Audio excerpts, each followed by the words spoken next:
The skies are different now. The seasons, nature's rhythms are changing. The familiar patterns, unpredictable and extreme. Winters are too warm and wet. The ticks love it, the slugs love it, but pathogens flourish. Summers scorch the crops. Streams, rivers and reservoirs shrink. Spring comes earlier and earlier, perfect weather for greenfly to thrive.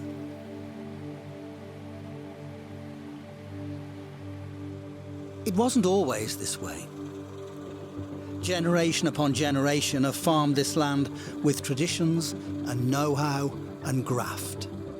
It wasn't always like this. Where are the bees, butterflies and ground beetles? Where are the swifts, lapwings and the tree sparrows? Where are the dragonflies? Do we really want a world with no dragonflies? They are all part of us. They are in the stories we tell our children, in the songs we sing, in the pictures we hang on our walls. The colours, the sounds, the smells are disappearing from this land. Habitats gone, cleared like weeds. And the landscape coming is, what's the word? Monochrome. I miss the speckle of cornflowers and snake's head fritillary in the meadows. I miss the taste of food grown in soil. Alive with microorganisms and full of nutrients. Rich and moist like dark chocolate cake.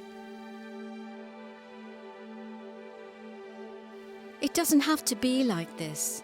There is another way to hold a space for all living things. Because we are the drivers of our own insecurity, of our world's fragility. There is phosphorus and nitrogen running into the rivers that we want to swim in. Everything is connected. We know this. We know this. Sky, soil, water, us, all living things. Science shows us the bonds that holds them all together. Science reveals the connections between herbicides and microorganisms in the soil.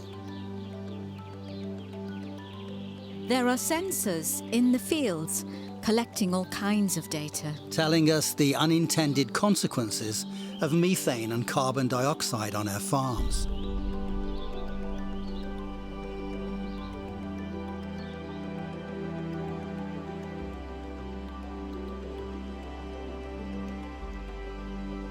Experiments are going on right now. In a place that's testing ways to lessen the harm. Testing how to adapt when problems come up.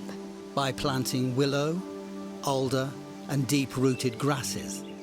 By rotating grazing systems. By adding crushed silicate rock to hold the CO2 in the soil.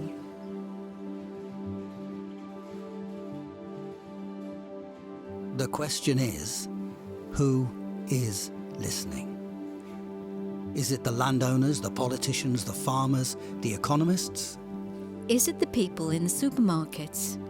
Are we ready to change the way we feed ourselves? Are we ready to make different choices to lessen the harm? Because resilience is not about staying the same. Do we want nutritious food that's grown sustainably? Do we want more biodiversity and beauty in our world? Are we up for all that? Are we ready? And if not now, then when?